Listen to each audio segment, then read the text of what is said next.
సూర్యాపేట 45వ వార్డులో Lions eye hospital సౌజన్యంతో ఈ యొక్క కంటి శిబిరాన్ని ఏర్పాటు చేసుకోవడం జరిగింది.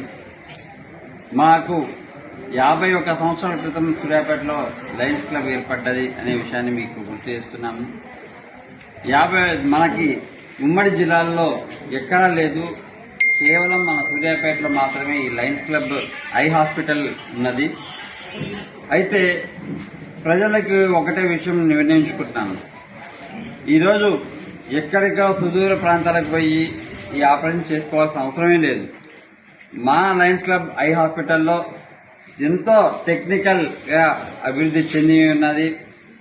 దాదాపు మిషనరీ ₹1,00,00,000 పైన మిషనరీ మన ఐ హాస్పిటల్ ఉన్నదన్న విషయాన్ని మీకు తెలియజేస్తున్నాను. కావున ప్రజలు ఈ యొక్క కంటి ప్రాబ్లం ఏదున్నా, శుక్లాలున్నా, కంటి చూపు ఉన్నా, ఇంకా ఏ ప్రాబ్లం ఉన్నా కూడా వారు ఈ యొక్క ఐ హాస్పిటల్కి వచ్చి డైరెక్ట్గా చెక్ చేసుకొని, మీరు పేదలైతే ఫ్రీ ఆపరేషన్ చేయడానికి కూడా సిద్ధంగా ఉన్నది. కావున ఈ అవకాశాన్ని సద్వినియోగం చేసుకోవాల్సిందిగా కోరుకుంటూ, ఈ కార్యక్రమానికి మా ఆహ్వానం మేరకు ఇక్కడికి వచ్చేసినటువంటి Lions Club eye hospital vice president Nukala Venkatareddy గారికి, ట్రస్టీ నూకా వెంకటేశ్వర గుప్తా గారికి, 46వ వార్డు అధ్యక్షుడు బీఆర్ఎస్ పార్టీ భవసింగ్ గారికి, మిట్టపల్లి రమేష్ అన్న గారికి, వాసవి క్లబ్ పెద్దలు, అదేవిధంగా అనంతల జానయ్య గారికి, రామాచారి గారికి, మన 33వ వార్డు అధ్యక్షులు మీల వంశీ గారికి, మాషెట్టి శ్రీనివాస్ గారికి, జూనియర్ ఛాంబర్ పెద్దలు, అదేవిధంగా మన మధ్యలో కొండపల్లి లక్ష్మారెడ్డి గారు ఉన్నారు, మన లయన్స్ క్లబ్ సూర్యాపేట అధ్యక్షులు, దేవిరెడ్డి రవీంద్ర రెడ్డి గారు మన జోన్ 4కి వారు జడ్సీగా ఉన్నారు, మిర్యాల సుధాకర్ గారు, అదేవిధంగా వెంపటి శబరినాథ్ గారు, బండారాజా గారు పెద్దలు ఉన్నారు ఇక్కడే, మన పని గారు, కుమారుల లింగయ్య గారు, భిక్షపతి గారు, బొమ్మాని సైదుల్ గారు,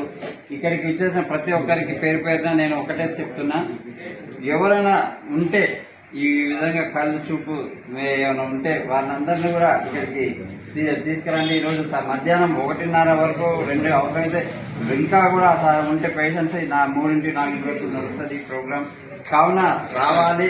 ఇక్కడ మేము కంటి చూపు యొక్క శిబిరమే కాదంటే కేవలం చెకింగే కాదు, ఎవరెవరికి ప్రాబ్లం ఉందో ఐస్ని కూడా స్పాన్సర్ చేయడం జరుగుతుంది మా వార్డు నుండి. అదేవిధంగా మనకి ఆపరేషన్స్ కూడా ఫ్రీ ఆపరేషన్స్ చేయడం జరుగుతుంది చూపు ఏ ప్రాబ్లం ఉన్న వారికి. కావున కూడా ఈ యొక్క అవకాశాన్ని సద్వినియోగం చేసుకోవాల్సిన మనస్ఫూర్తిగా కోరుకుంటూ సెలవు. గండూరి ప్రభాకర్ గారు నాయకత్వంలో మా లయన్స్ ఐ హాస్పిటల్ తరఫున ఈరోజు ఉచిత కంటి శిబిరం ఏర్పాటు చేయడం జరిగింది. ఈ కార్యక్రమంలో పెద్దలందరూ, మా డైరెక్టర్స్, ఇంకా మా లయన్స్ సంబంధించిన పెద్దలందరూ కూడా పాల్గొన్నారు. అందరికీ కూడా ధన్యవాదాలు. ముఖ్యంగా ప్రభాకర్ గారికి కోరేది ఏంటంటే, వారు ఎప్పుడు ఎక్కడ ఈ వార్డే కాదు, సూర్యాపేట టౌన్లో ఎక్కడ వాళ్ళు చేసినా మేము వచ్చి మా సిబ్బందితో సహా ఈ కంటి ఆపరేషన్ చేయడం అమలు చేస్తూ ఈ అవకాశం కల్పించిన మిత్రుడు ప్రభాకర్ గారికి మరోసారి ధన్యవాదాలు తెలుపుతూ